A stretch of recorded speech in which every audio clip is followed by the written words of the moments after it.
আসসালামু আলাইকুম এভরিওয়ান। আজ আমরা ভয়েস চেঞ্জের একটি গুরুত্বপূর্ণ টপিক নিয়ে আলোচনা করব। সেটা হলো ইন্টারোগেটিভ সেন্টেন্সের ভয়েস চেঞ্জ করা, তাকে অ্যাক্টিভ টু প্যাসিভ করা। অনেক ছেলেপেলেই আমার ভিডিও দেখে বলছেন, ভাই আপনার ছন্দের যে ভিডিওটা আছে ভয়েস চেঞ্জের উপরে, সেটা দেখে মোটামুটি আমি অ্যাসার্টিভ সেন্টেন্সের অ্যাক্টিভ টু প্যাসিভ করতে পারি, কিন্তু যখনই আমি ইন্টারোগেটিভ সেন্টেন্সে আসি তখন আমি গুলাই যাই। শুধু তুমি না, এরকম 90% ছেলেপেলে আছে যারা এই ইন্টারোগেটিভ সেন্টেন্সের ভয়েস চেঞ্জ করতে পারে না। তো আজ আমরা ডিটেইলভাবে শিখব কিভাবে একটি ইন্টারোগেটিভ সেন্টেন্সের ভয়েস চেঞ্জ খুব সহজে করা যায়। চলুন শুরু করা যাক। যদি অক্সিলারি ভার্ব দ্বারা কোনো ইন্টারোগেটিভ সেন্টেন্স শুরু হয়, সেক্ষেত্রে আমরা কিভাবে তাকে অ্যাক্টিভ টু প্যাসিভ করতে পারবো সেটা দেখব। একটা এক্সাম্পল দিই, দেখুন দিলাম, আর ইউ টেকিং টি? তুমি কি চা পান করতেছ? তো এটার ক্ষেত্রে যখন এটা আমাদের তো অ্যাক্টিভে আছে, একে আমাদের কী করতে হবে? প্যাসিভ করতে হবে। তো একে আমরা কীভাবে প্যাসিভ করব? তো একে প্যাসিভ করার, যদি আপনি বিগিনার হয়ে থাকেন, তার জন্য কয়েকটা স্টেপ আছে। একবার স্টেপগুলো আপনি ভালোভাবে বুঝতে পারলেন, পরের বার আপনি একবারেই করতে পারবেন। তো কী কী স্টেপ দেখুন। অক্সিলারি ভার্ব দ্বারা কোনো একটা ইন্টারোগেটিভ সেন্টেন্স শুরু হলে কী করতে হবে? প্রথমে ইন্টারোগেটিভ সেন্টেন্সকে অ্যাসার্টিভ সেন্টেন্স করতে হয়। ইন্টারোগেটিভ মানে তো প্রশ্নবোধক, অ্যাসার্টিভ মানে কি? বর্ণনামূলক। একটা সেন্টেন্স বর্ণনামূলক হলে সেটা কী হবে? অ্যাসার্টিভ হয়ে যাবে।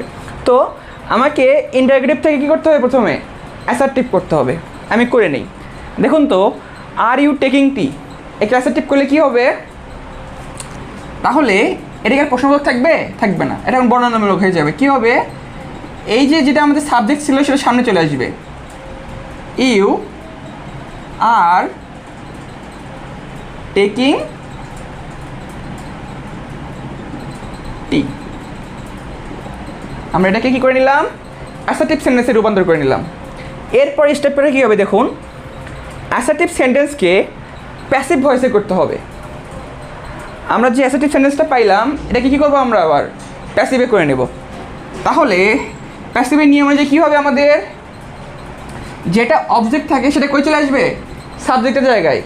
এখানে সাবজেক্টকে অবজেক্টকে বুঝতে পারছেন? এটা আমাদের সাবজেক্ট, এটা অবজেক্ট, তাই না? তাহলে অবজেক্টকে আমরা কী করবো? সামনে নিয়ে আসবো।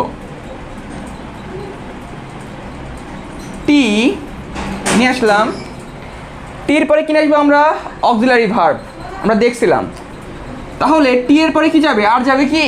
যাবে না। টি এর পরে কি যাবে? ইজ যাবে। টি ইজ। এরপরে কী হবে? দেখুন তো, আমাদের সেন্টেন্সটা কিসে আছে? এটা আমাদের প্রেজেন্ট কন্টিনিউয়াসে আছে, তাই না? কেমনি বুঝতেছি? প্রথমে অক্সিলারি ভার্ব আছে, তারপরে কি আছে? ভার্বের সাথে আইএনজি আছে, যেটা মেইন ভার্ব আছে তার সাথে কি আছে? আমাদের আইএনজি আছে। তাহলে যদি এইভাবে থাকে তখন কি করতে হয়? প্রথমে আমাদের অ্যাক্টিভ থেকে প্যাসিভ করতে গেলে অক্সিলারি ভার্ব বসাতে হয়। এরপরে যে ভার্বটা আছে, ভার্বের আইএনজিটা, সেটা কী হয়ে যাবে? বিং হয়ে যাবে। টি ইজ বিং, বিং হয়ে গেল। এরপরে যে ভার্বটা থাকে তার কি করতে হবে? পাস্ট পার্টিসিপল করতে হবে। টেকের পাস্ট পার্টিসিপল কী হবে? Taken. Tea is being taken by, কী হবে? By you. সাবজেক্টটা কি চলে গেল? অবজেক্টে। এটা তো আমরা করতে পারি, তাই না? এখন আমাদের কি হবে? আমরা কি করলাম? এই যে অ্যাসার্টিভ সেন্টেন্সটা ছিল তাকে কী করে নিলাম? প্যাসিভ করে নিলাম। এরপরে সবশেষে অক্সিলারি ভার্বটিকে সেন্টেন্সের শুরুতে বসাতে হবে। কি করতে হবে? এই যে অক্সিলারি ভার্ব কোনটা? ইজ। এটা কী করতে হবে? আমাদের সেন্টেন্সের শুরুতে বসায়া সেটাকে আমাদের প্রশ্নবোধক করতে হবে। তাহলে আমাদের কাজ শেষ। তাহলে এটাকে আমাদের কি করতে হবে? শুরুতে নিয়ে আসি। ইজ, পরে যা আছে সব তাই লিখে দেব। Is tea being taken by you. কী হবে, প্রশ্নবোধক চিহ্ন আসবে না? হ্যাঁ, ইন্টারোগেটিভ চিহ্ন চলে আসছে। তাহলে আমরা এটা কি পাইলাম? আমরা এই তো যদি অ্যাসার্টিভ সেন্টেন্স অক্সিলারি দ্বারা যদি কোনো সেন্টেন্স ইন্টারোগেটিভ সেন্টেন্স শুরু হয়, তার কি করতে পারলাম? Active to passive. আপনি যদি এই প্রসেসটা বুঝে থাকেন, বারবার প্র্যাকটিস করলে এটা আপনি একবারই করতে পারবেন। আশা করি এটা বুঝতে পারছেন। সেমভাবে আমরা আরেকটা এক্সাম্পল দেখি। Have you eaten rice? এটাই কি করতে হবে? আমাদের প্যাসিভ করতে হবে। তাহলে কি করব? এটাকে যদি প্যাসিভ করতে চাই তাহলে কি করতে হবে? আমাদের প্রথম ধাপ কি হবে? এটার মতো ইন্টারোগেটিভ সেন্টেন্সকে কি করতে নিতে হবে? আমাদের অ্যাসার্টিভ করে নিতে হবে। তাহলে এই যে প্রশ্নবোধক চিহ্নটা আছে, দেখুন এটা কিতে শুরু হয়েছে? এটা শুরু হয়েছে মূলত আমাদের অক্সিলারি ভার্ব দ্বারা, তাই না? হ্যাভ তো একটা অক্সিলারি ভার্ব। তাহলে প্রথমে এটাকে আমরা কি করে নেই? অ্যাসার্টিভ করে নেই। তাহলে কি হবে? You have eaten rice. এটা আমরা পেয়ে গেলাম, অ্যাসার্টিভ হয়ে গেল। অ্যাসার্টিভ করে তারপরে কী করবো? আমরা এটাকে প্যাসিভ করে নেব। তাহলে কি হবে? অবজেক্টকে এখানে রাইস অবজেক্ট, সাবজেক্ট তো ইউ। তাহলে অবজেক্টের সামনে চলে আসবে রাইস, এরপরে কি চলে আসবে? আমাদের অক্সিলারি ভার্ব। কে হবে এখানে? কি হ্যাভ বসবে? হ্যাভ বসবে না। রাইসের পরে কি বসে? আমাদের অবশ্যই হ্যাজ বসবে। কেন বসে? কারণ রাইস হলো থার্ড পারসন সিঙ্গুলার নাম্বার, এই জন্য তারপরে কি হবে? হ্যাজ হবে। Rice has. যখন অ্যাক্টিভে যদি আমাদের প্রেজেন্ট কিসে থাকে? আমাদের পারফেক্টে থাকে, পরে কি আসবে? আমাদের হ্যাভের সাথে বিন যুক্ত হয়, তাই না? তাহলে rice has bin, rice has বিন। দেখুন তো আমাদের যে ভার্বটা আছে সেটা তো আগে থেকেই পাস্ট পার্টিসিপল করা আছে, এক্সট্রা কি করতে হবে? না, করতে হবে না, সেটাই লিখতে হবে। Rice has been eaten by you. তাহলে আমরা কি করে নিলাম? অ্যাসার্টিভকে প্যাসিভ সেন্টেন্সে করে নিলাম আমরা। এরপরে কি করব? জাস্ট যেটা আমাদের অক্সিলারি ভার্বটা আছে সেটাকে সামনে নিয়ে আসবো, তাহলে আমাদের কাজ শেষ। তাহলে has rice been eaten by you. তাহলে খুব সহজে আমরা কি করলাম? অক্সিলারি ভার্ব দ্বারা যদি কোনো ইন্টারোগেটিভ সেন্টেন্স শুরু হয় তাকে আমরা অ্যাক্টিভ টু প্যাসিভ করে নিলাম। তো এইভাবে অসংখ্য আমরা এক্সাম্পল করতে পারবো। এরপরে আরেক ধরনের ইন্টারোগেটিভ সেন্টেন্স আমরা দেখব, সেটা হচ্ছে যদি WH কোশ্চেন দ্বারা আমাদের কোনো ইন্টারোগেটিভ সেন্টেন্স শুরু হয়। যদি WH দ্বারা কোনো ইন্টারোগেটিভ সেন্টেন্স শুরু হয় তখন আমরা কিভাবে তাকে অ্যাক্টিভ থেকে প্যাসিভ করব? এটা অনেকের সমস্যা ফেস করে। তখন আমরা কি করব? তো শুরুতেই আমরা WH কোশ্চেন যেগুলো আছে সেগুলো চিনতে হবে। কারা এগুলা? হু, হুম, হুইচ,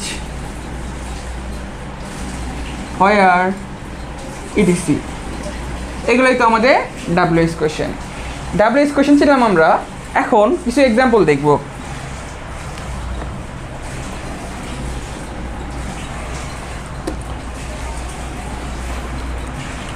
প্রথমেই একটা এক্সাম্পল দেখি। What did he buy? সে কি কিনেছিল? তো এটাকে যখন আমরা প্যাসিভ করতে নেব তখন শুরুতে কী করব আমরা? দেখুন, প্রথমে প্রশ্নের উত্তর দেব। যেহেতু WH এর একটা প্রশ্ন করা হয়েছে, কী করা হয়েছে? What did he buy? Answer কী হবে? হি বট সামথিং, যে কোনো একটা জিনিস সে কী করতে পারে, কিনতে পারে, সেটা আমরা লিখব। আমরা তো জানি না সে কী কিনছে, অ্যান্সার দিচ্ছি জাস্ট, হি বট সামথিং। এখন পরের স্টেপটা কী হবে, এরপর যার অ্যান্সার দিলাম তাকে প্যাসিভ করব। একে প্যাসিভ করে নিন, তাহলে কি হবে, এখানে অবজেক্টটা কে, সামথিং অবজেক্ট, হিটা কি সাবজেক্ট, তাহলে something was bought by him. তাহলে আমরা এটাকে কি করে নিলাম, এটাকে আমরা প্যাসিভ করে নিলাম। এরপরের নিয়মটা কি হবে, শুরুতে ডাব্লিউএস কোয়েশ্চেন ও তার সাথে কি করতে হবে, অক্সিলারি ভার্বটা বসাতে হবে। শুরুতে আমাদের যে ডাব্লিউএস কোয়েশ্চেনটা ছিল সেটা আমরা এখন বসাতে হবে। সেটা কীভাবে বসাবো, এই যে সামথিং যেটা আমি ধরে নিয়েছিলাম এটার পরিবর্তে বসাবো আমি, এটার পরিবর্তে কী বসাবো, এই যে ডাব্লিউএস কোয়েশ্চেনটা বসাবো। সেটা কি এখানে আছে, হট আছে, তাহলে hot was bought by him. কতটা ইজি না? তো এরপরে এটা যদি বুঝে থাকেন, এরপর আরেকটা এক্সাম্পল দেখব, সেটা হচ্ছে হু এবং হুম দ্বারা। তাহলে একটা জিনিস মাথায় রাখতে হবে, যদি যদি হু দ্বারা কোনো বাক্য শুরু হয়, আচ্ছা আমি দেখাচ্ছি, একটা এক্সাম্পল দেই, হু wrote the letter, পত্রটি কে লিখেছিল, হু রোট দ্য লেটার।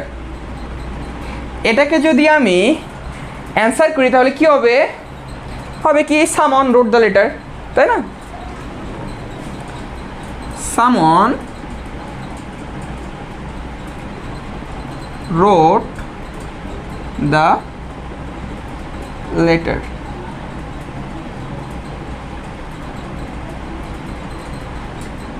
সামন রোট দ্য লেটার, কেউ একজন কি করছিল, পত্রটি লিখেছিল। এখন যদি আমি এটাকে কি করব, এরপর স্টেপটা অ্যাক্টিভ থেকে প্যাসিভ করব। প্যাসিভ করলে কি হবে, the letter was written by someone.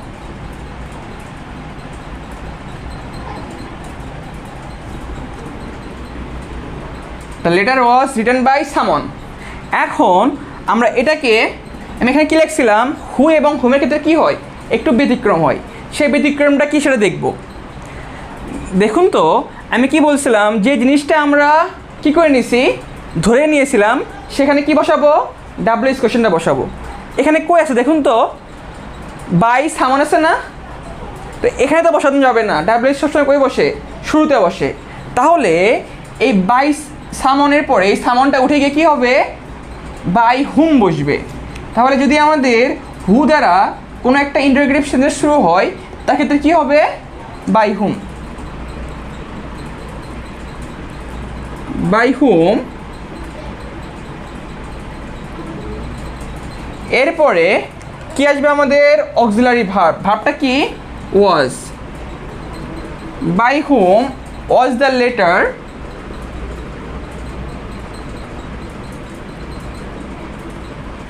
Written.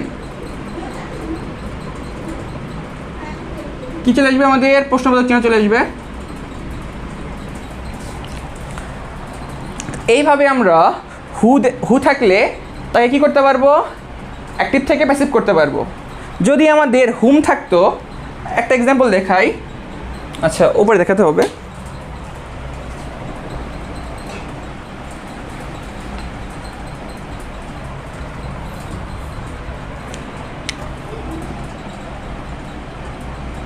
যদি আমাদের হুম দ্বারা কোনো বাক্য শুরু হয়, whom do you want,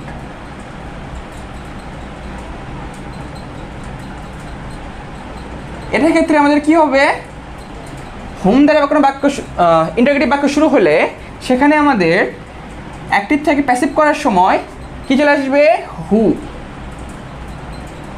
who is wanted by you. এটা আমি একবারে করলাম, এইভাবে আপনারা এটাকেও করতে পারবেন। তো আজকের ক্লাসটা আশা করি আপনারা ভালোভাবে বুঝতে পারছেন, এবং যদি বুঝে থাকেন তাহলে অবশ্যই আমার চ্যানেলটাকে কী করতে পারেন, সাবস্ক্রাইব করতে পারেন, এবং যদি ফেসবুক থেকে দেখে থাকেন অবশ্যই ফলো করবেন। এবং আপনাদের জন্য একটা অ্যানাউন্সমেন্ট আছে, সেটা হচ্ছে আপনারা তো অবশ্যই দেখেছেন আমাদের কোর্স চালু হয়ে গেছে। আমাদের কোর্সটা ইনশাল্লাহ পরের মাস থেকে চালু হবে। তো এখনও যারা ভর্তি হননি অবশ্যই কোর্সটাতে আপনারা জয়েন হয়ে যান, ইনশাল্লাহ একটা ভালো সার্ভিস পাবেন। আসসালামু আলাইকুম।